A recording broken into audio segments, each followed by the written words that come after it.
Sa video na ito, ibabahagi ko sa inyo ang tatlong sign kung para ba talaga kayo sa isa't isa. Sa mga may syuta ngayon o may mga balak pa lang na magkakaroon, para sa inyo ang video na ito.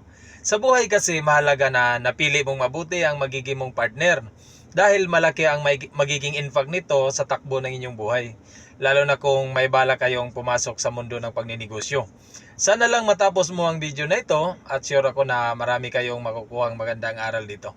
So, let's go. Number 1, layunin at prinsipyo ay hindi tugma. Ano ang ibig sabihin ko dito?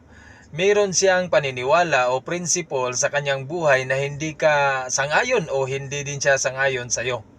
Halimbawa na lang sa akin, isa sa principle ko sa aking buhay ay magsumikap para maabot ang aking mga pangarap para sa ikabubuti ng buhay o para sa lahat.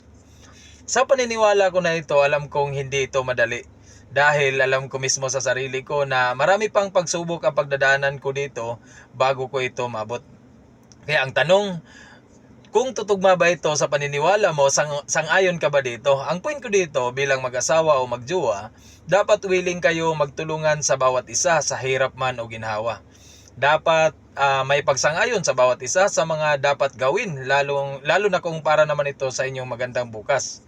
Kasi kung may isa sa inyo ang hindi sumasang-ayon sa bawat bagay o plano, just imagine na lang kung mag-aasawa na kayo at pipirma na kayo ng contract bilang dagdag patunay ng inyong pagsasama. Ano na ang mangyayari sa inyo?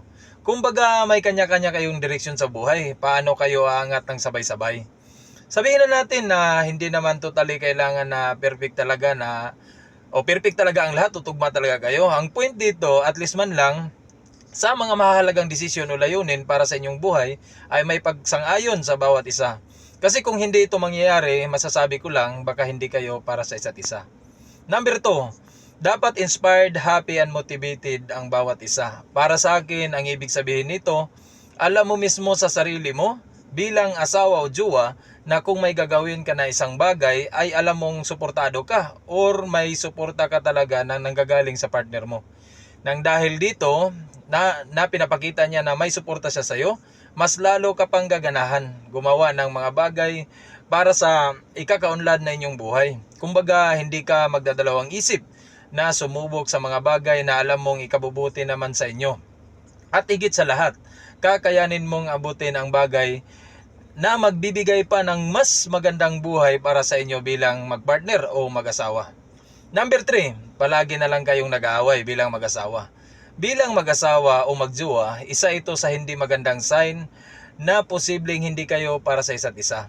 Ang palagi na lang nag-aaway. O, pwede mong sabihin na hindi totoo ang sinasabi ko.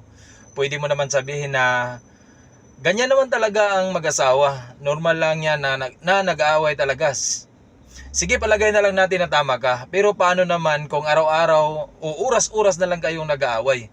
Tingin ko hindi na ito normal o hindi na ito tama. Halimbawa na lang nito, yung pamilya mo ay ayaw sa partner mo sa hindi na alam na dahilan or something na dahilan. Tapos ganun din ang pamilya niya, ayaw din sa iyo. Isa sa pinakamahirap ito na sitwasyon at alam ko marami nakaka-relate dito. Kumbaga kayo yung nasa gitna, tapos ang masama pa dito, kayo mismo hindi pa kayo magkakasundo.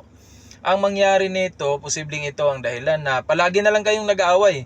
Pero ang lahat ng ito ay nakadepende pa rin naman ito sa inyo.